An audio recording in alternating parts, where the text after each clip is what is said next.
Okay, folks, in the first two videos, we looked at what is generally the most destructive kinds of conflicts, that is, between nation states. The Napoleonic Wars between France and Britain and other powers, World War I between the Allies, Britain, France, ultimately the United States, versus Germany, the Austro-Hungarian Empire, and the Ottoman Empire, the last two of which, of course, were broken up as a result of the war, and leading to more nation states. And then, of course, the most destructive World War II, which involved, in its later stages, the development of nuclear weapons, and a consensual belief, particularly after October 1962, the Cuban Missile Crisis. And I urge you, for extra credit, to watch the film 13 Days to just see how close we came. And unfortunately now, you're able, nice for this course, but bad for the people involved, to follow an unfolding conflict that is occurring in Ukraine versus Russia, and who knows who else. I still think major conflict and violence will be avoided. Cooler heads will prevail, but at the moment it's not looking too good. And with Soviet aircraft buzzing American warships, that's the sort of thing that can easily set off shooting between both sides, and then you know where it's not going to end.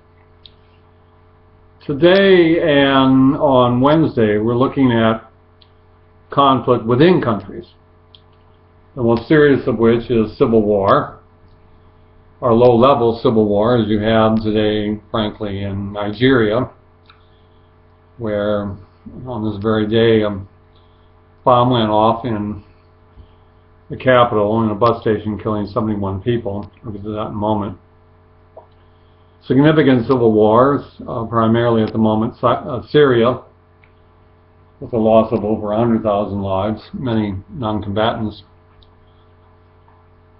And civil wars, although probably not as destructive as conflict between states, as bad as the Syrian war is, it's nothing compared to the loss of life in World War I and World War II in the millions, or even the Korean War, which was between the United States, well, technically the UN, and North Korea, and then ultimately China.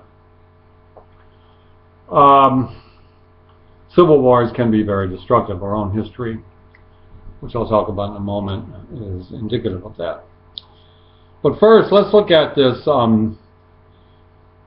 these two words, nation, state, beginning with the latter, state. A state simply refers to a territory with boundaries, and after 1648, boundaries became sacrosanct. Before that, many times there weren't even boundaries. Nobody knew where one empire ended and another one began. But with 1648 and the creation of the nation state, or the recognition of the nation state as the dominant legal political organization, at least in Europe, borders became very important. Maps. So it's territory with a sovereign government, and what we mean by sovereign is that it controls that territory, and only it controls that territory. And that government has a monopoly of force. And so one of the problems, among many in Ukraine today, is that it is losing control of its own territory. And even though the body count is still low, though it may get bigger, it's a very critical issue, because this has been a sacrosanct notion, not just in 1648, but particularly since the end of World War II, after Hitler did similar things, claiming territories to protect resident Germans, which was just a cover for him to expand the power of the Third Reich. And many believe that's what's going on today in Ukraine. Nation is a somewhat different notion. The idea of nation is the notion of a unified people. People unified so as to avoid conflict by having the same or similar culture, religion, language. And the best example of that, and in many ways it still is the nation-state of France. First of all, it's very hard to become a French citizen. Years ago, if you were a French citizen and you married a foreigner, you lost your French citizenship. That's been abandoned since, but very difficult to become a French citizen. And if you do, no matter what your background, you absolutely must absorb and express French culture, beginning with the language. You cannot live in France and not speak French. It's a very rigid but unifying concept of the nation. And that's why France, probably the oldest nation state in continental Europe, has remained relatively unified for much of its history. Even during the French Revolution, there was very little danger of France breaking up the way we see now in Ukraine and other countries. And to enforce this, because particularly in the Middle Ages and early modern period, religion was such a source of conflict. The Catholic Church in France really resisted what had occurred elsewhere, particularly in Germany and Britain, and that was the effects of the Reformation, the spreading of Protestant doctrine. Huguenots, or Huguenots, I'm not quite sure the right pronunciation. I got a B+ in French my freshman year. I spent too much time gawking at the teacher. She did not gawk back. But then I did take Chinese. There was real repression of French Protestants. They could not spread their gospel. And also of French Jews. In fact, many of Hitler's policies towards Jews were actually borrowed from France.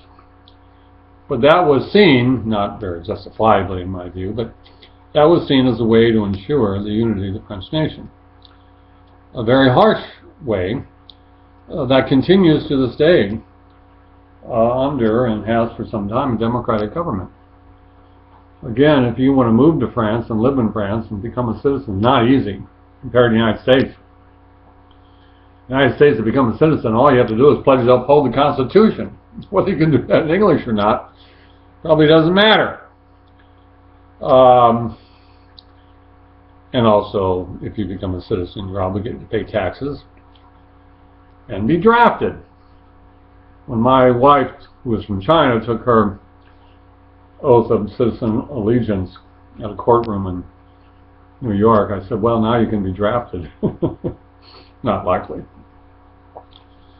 So many nations have differed on this. Obviously, the United States has had, as an immigrant country, France has not, a looser definition of what it means to be an American citizen. We do not require, even though some would like to, that people speak English. Most people who come here and want to work learn it.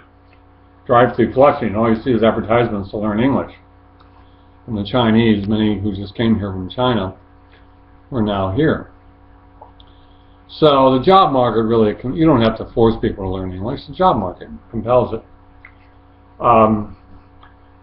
But in Europe, particularly France, less so in Germany. Germany managed, because the north of Germany is overwhelmingly Protestant, the south is Catholic, to reconcile those differences, and in 1871, relatively late, formed itself as a unified state. Italy, which became unified in the same year, did so, but there the division was not primarily religious. Very few Protestants or Jews in Italy, but a huge gap between north and south of Italy. The north relatively prosperous, industrial in places.